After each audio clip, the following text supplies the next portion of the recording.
ये पांचों पुत्र जो हैं पांडवों के, ये हूबहू अपने पिता के ही समान है। देखने में ऐसा लगता है कि भीम का पुत्र मानो भीम ही है। ये पांचों पुत्र शिविर में लेटे हुए हैं, सो रहे हैं। इतने में ही अश्वत्थामा का आगमन हुआ और अश्वत्थामा ने सोते हुए इन पांचों पुत्रों के शीश को अपनी तलवार से धड़ से अलग कर दिया और दुर्योधन के उरुदंडों को तोड़ने वाले भीम के पुत्र का मस्तक हाथ में उठाया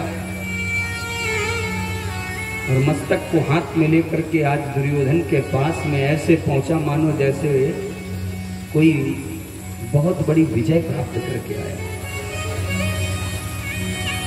जाकर के दुर्योधन को उस मस्तक को प्रदान करते हुए कहा, देख दुर्योधन, मैंने तेरा बदला ले लिया।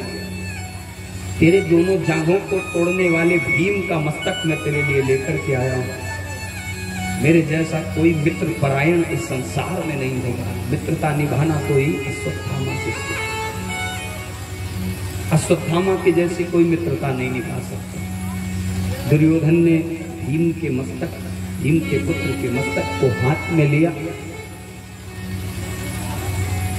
वज्र के समान देह वाले भीम के मस्तक को हाथ में ले करके, क्योंकि ये दुर्योधन जो है ना, दुर्योधन भी कोई साधारण नहीं है। इसने भी गदा युद्ध में भीम को परास्त किया कई बार। भीम के ही समान गदाधारी था दुर्योधन। तो भुजाओं में कितना बल होगा इसकी गणना कर सकते हैं। दुर्योधन ने भीम के पुत्र का मस्तक जैसे ही हाथ में लिया और थोड़ा सा जोर लगाया तो ये मस्तक जो है ना, ये छत बिछत हो गया। मानो जैसे गजराज के पैरों के नीचे कोई तरबूज आ जाता है ना, और उस तरबूज की स्थिति जो हो, मानो इसी भांति दुर्योधन के हाथों के मध्य भीम के पुत्र का मस्तक हो गया। दुर्योधन को ज्ञात हो गया कि ये भीम का मस्तक नहीं हो सकता। स्वयं वज्र के समान देह वाले भीम इतना कोमल मस्तक नहीं होगा कि वो दुर्योधन के हाथों से कुचला जा सके। अरे ये तुम किसको मार करके ले आए हो अश्वत्थामा? कहीं तुमने हमारे वंश को समाप्त तो नहीं कर दिया? इस कुरुवंश और पांडव वंश में, पांडवों और कौरवों के वंश में कम से कम वो 5 बालक ही तो शेष थे जो दीपक जलाने वाले थे। ऐसा तो नहीं कि तुमने पांडवों के पुत्रों के साथ साथ इस वंश की बेल को ही समाप्त कर दिया। आज दुर्योधन को पहले तो प्रसन्नता हुई कि भीम का मस्तक कट गया, परंतु दूसरे ही क्षण ये रोष हुआ कि वंश भी समाप्त हो गया। दुख हुआ, हर्ष और विषाद दोनों साथ में आए। आज दुर्योधन के प्राण परमात्मा में समाहित हो गए। प्राणांत हो गया दुर्योधन का। अब ये अश्वत्थामा ये समझ गया कि अब मेरी खैर नहीं, अब पांडव मुझे जीवित नहीं छोड़ेंगे। ये भागा, जाकर के पांडवों ने अश्वत्थामा को पकड़ लिया है रस्सियों से बांध करके और इसको बंदी बना लिया। धनुधारी अर्जुन ने कहा, लाओ अभी इसी वक्त इस बाल अपराधी को मृत्यु दंड प्रदान कर देता। भीम ने गदा उठाई और मारने का प्रयास किया तो आकर के द्रौपदी ने रोक लिया। नहीं नहीं, माता शिशु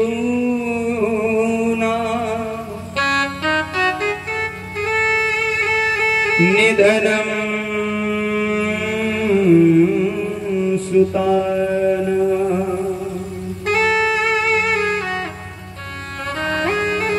निशम्य घोर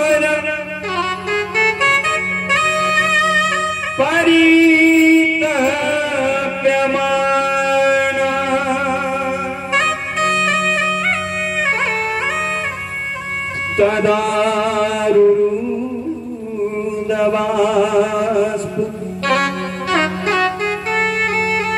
कलाकुलाक्षी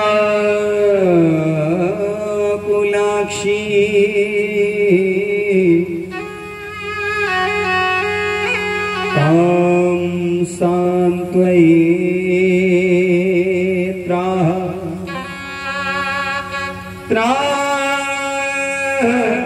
किरीटमाली।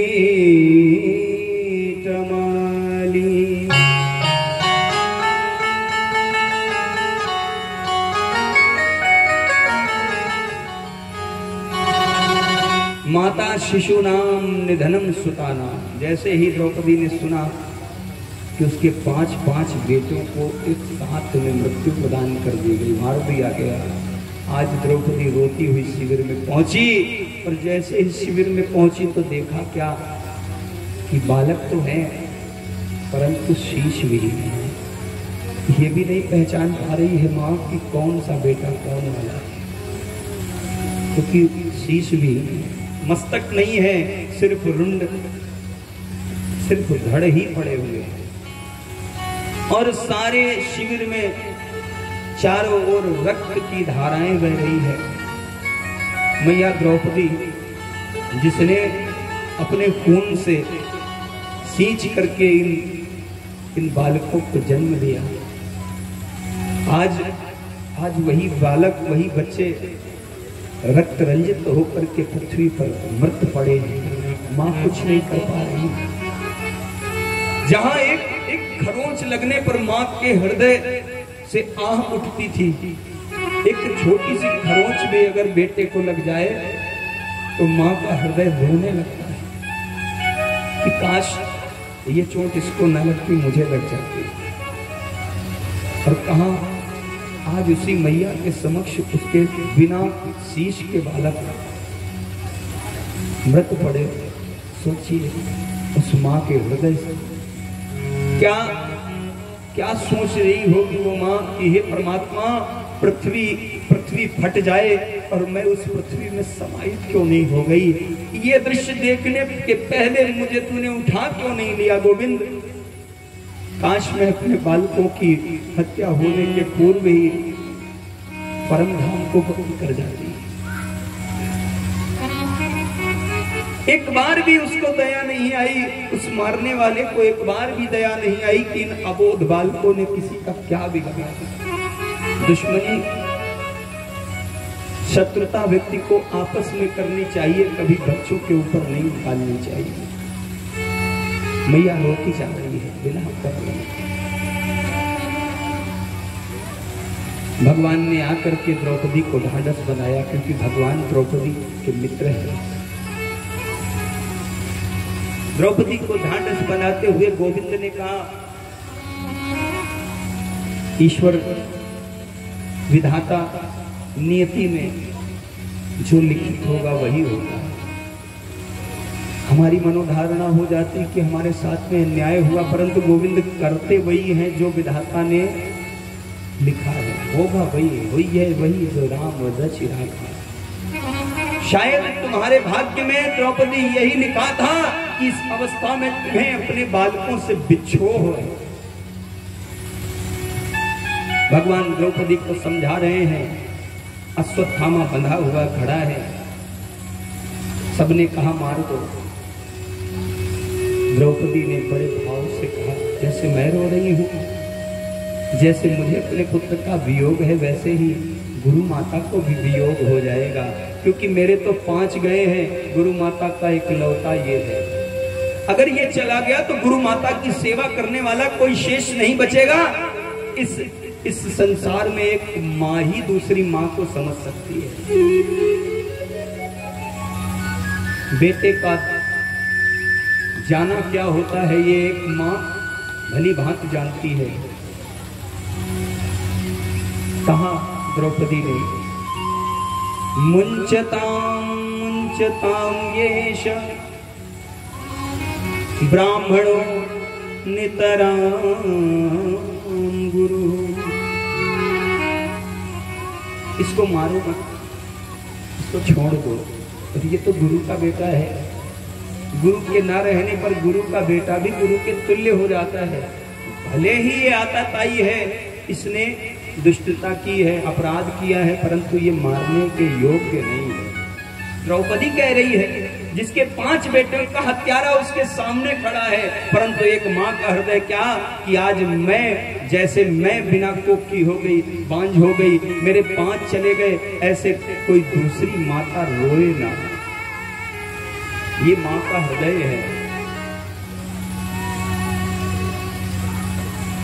भगवान ने कहा परंतु करना तो कुछ पड़ेगा। ये दुष्ट है, अपराधी है, इसके साथ में कुछ तो करना पड़ेगा। ब्रह्म बंधुर न हंतव्यम आतताई वदारणा, ब्राह्मण को मारना नहीं चाहिए। और जैसे ही भगवान ने कहा ब्राह्मण को मारना नहीं चाहिए, तो सारे पांडव पीछे हट गए, क्योंकि भगवान की बात बड़ी मानते। ब्रह्म बंधुर न हंतव्यम, और दूसरे ही लाइन में भगवान ने बोल दिया आतताई वदारणा, तो सारे ही हथियार लेके यद्गत हो गए मारने के लिए। आतंकवादी को छोड़ना भी नहीं चाहिए। अगर ब्राह्मण आतंकवादी हो जाए तो फिर छोड़ना भी अपराध है, क्योंकि ये अपने साथ में जाने कितनों को मार देगा। हाँ, भगवान से पांडवों ने कहा प्रभु करना क्या है, मारे कि छोड़े? भगवान ने कहा कि युक्ति निकालता हूं। ब्राह्मण का अपमान करने से ब्राह्मण की मृत्यु हो जाती है। कोई ब्राह्मण हो, ब्राह्मण को अपना सम्मान बड़ा प्यारा होता है। अगर ब्राह्मण का अपमान हो जाए तो समझो ब्राह्मण की मृत्यु हो गई। इसको अपमानित करके, धक्के दे करके नगर से बाहर निकाल दिया। ये मर जाएगा, स्वयं मर जाएगा। आज पांडवों ने अश्वत्थामा को छौर कर्म कर दिया, सर मुड़ा करके, काला करके, गर्दभ पे बिठा करके, गधे पे बिठा करके, धक्के दे करके नगर से बाहर कर दिया। देश निकाला हो गया। अब ये अश्वत्थामा सुधरा नहीं है, ये अपमान की अग्नि में जल गया और कुटिल हो गया। अब ये मन ही मन सोच रहा है, अभी तक तो शायद संभवतः स्थिति सामान्य हो जाती, परंतु अब ये अपमान इसको बर्दाश्त नहीं हो रहा है। इसने विचार कर लिया अब मैं पांडवों के पूरे वंश को समाप्त करके ही पानी पीऊंगा। इतना दुष्ट है।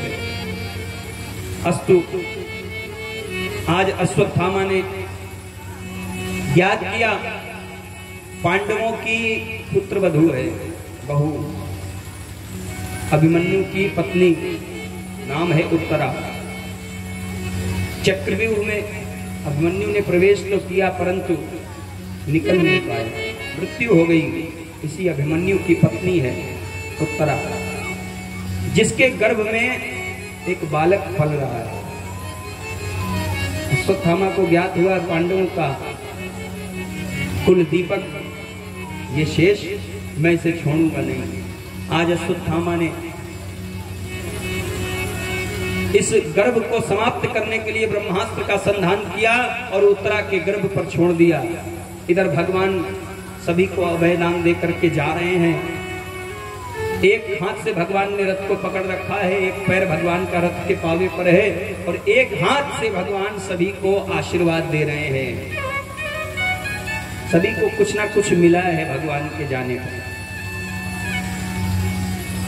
बुआ से पूछा जाकर के आप कुछ मांग लो बुआ। कुंती बुआ बोली प्रभु आपका दिया तो सब कुछ है, मेरा तो कुछ भी नहीं है, मेरे पास जो भी है सब आपका। फिर भी यदि कुछ देना चाहते हैं ना तो हे गोविंद मुझे दुख दे दीजिए। दुख, और एक दो नहीं, दुखों की राशि दे दीजिए, गठरी बना के मेरे सर पे लाद दो। जब आप दुख दोगे ना गोविंद, तो सुख में भले चाहे आपकी याद आए ना आए, परंतु दुखों में आपकी याद तो आती रहेगी, आपका सुमिरन बना रहेगा। और जीवन में व्यक्ति को भगवान का कभी भी सुमिरन छोड़ना नहीं चाहिए, चाहे सुख मिले या दुख। सुख भी मुझे प्यारे हैं, दुख भी मुझे प्यारे हैं।